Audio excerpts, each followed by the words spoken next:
honor for me to share this podium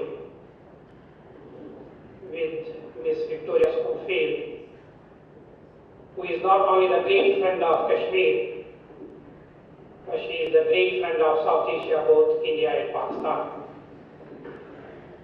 At the very outset, let me thank the leadership of PSA and MSA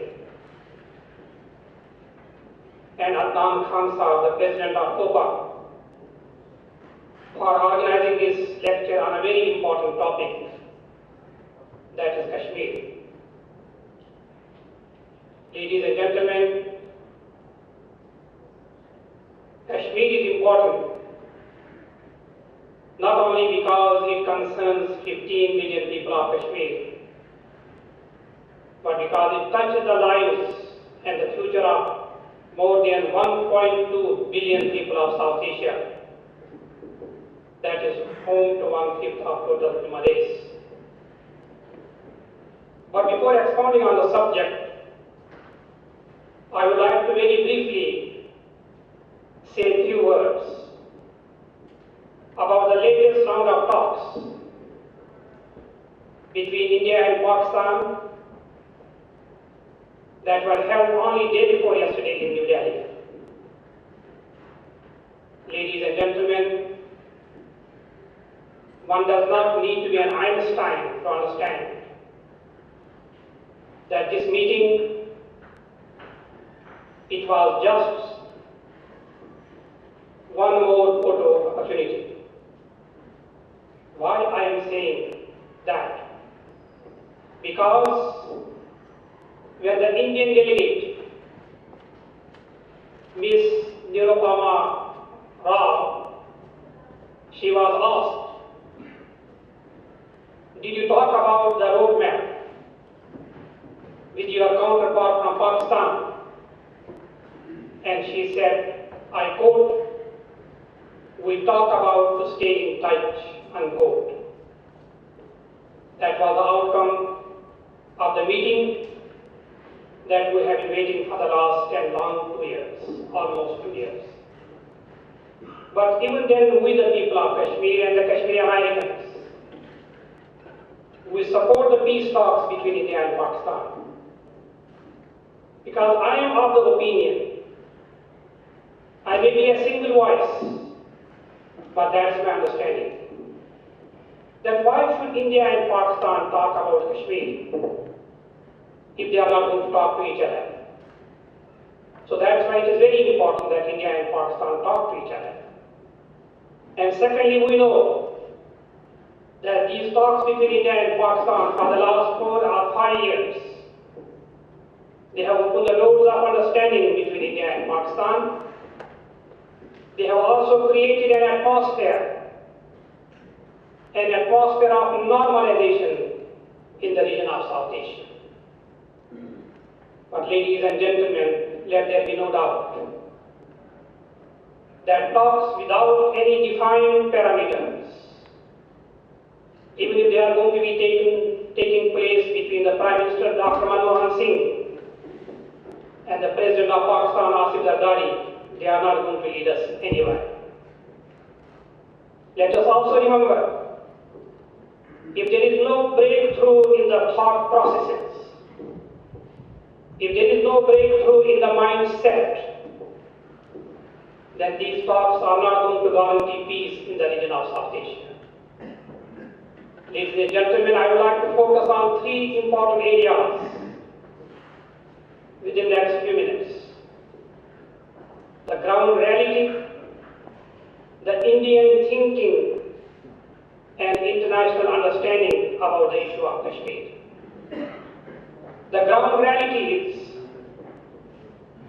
that during the latest phase of freedom struggle in Kashmir, virtually the whole population of the capital city of Srinagar, men, women, and children, they came on the streets, not once, not twice, dozens of times. And they marched towards the office of the United Nations in Srinagar. The ground reality is, ladies and gentlemen, that India abroad, which belongs to Indian Americans, which is published from New York, India abroad in one of the dispatches wrote there were more than 1 million people on the streets of Srinagar. India abroad wrote they submitted more than 400 petitions to the Office of United Nations in Kashmir. The ground reality is, ladies and gentlemen, that I met with Ashok Jetley, who happened to be the Chief Secretary of India in Kashmir. He told me that he sent a dispatch to New Delhi, and he mentioned in that dispatch there were more than 1 million people marching towards Trai Sharif, which is a shrine in the valley of Kashmir. The ground reality is, I met with Gautam Navlakar, the editor of Economic and Political Weekly of India. I met in July of last year in Washington, D.C. He told me, not alone in a corner, but he told me in front of 400 people at the Capitol Hill, Gautam Navlakar, that he happened to be in Srinagar on August 18th of 2008, and Gautam Navlakar says there were more than 1 million people on the streets of Srinagar. So, ladies and gentlemen, the ground reality is that the issue of Kashmir is not the issue of fundamentalism. Let me make it clear over here. This very term fundamentalism, it may be applicable on the streets of Islamabad, Pakistan. It may be applicable on the streets of New Delhi and Mumbai. But this term fundamentalism is not applicable on the streets of Kashmir.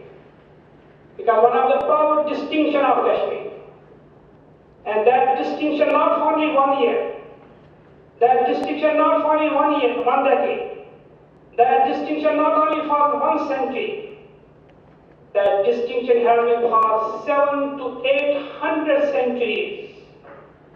That distinction is the brotherhood and the amity between the members of different religions. The Kashmiri culture, which is known as Kashmirian, it has a proud distinction of moderation and non-violence. Kashmirian cannot and does not generate extremism. Premnal Bazaz, one of the leading historians of South Asia, he was one of the founding fathers of Kashmir freedom struggle. He was not a Muslim, he was a Kashmiri Pandit.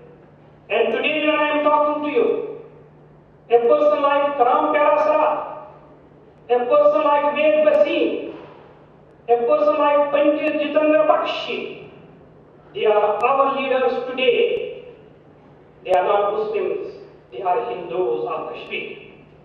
So the reason these Hindus, they were the leaders, or they are the leaders today of the freedom struggle, ladies and gentlemen, because they know Kashmir has never been the struggle between Hindus and Muslims. They know that Kashmir has never been a fight between theocracy and secularism. They know that Kashmir is not a dispute between New Delhi and Islamabad. They know that Kashmir is about the future. It is about the hopes. It is about the lives of 15 million people of Kashmir, whether they are from the valley, from Jammu, from Ladakh, from Azad Kashmir, from Gilgit-Baltistan, whether they are the Muslims, Hindus, Sikhs and Buddhists. That is the issue of Kashmir. Now something about the Indian thinking. I do not want to take you back. What the Indian delegate Gopal Swami said at the United Nations in 1948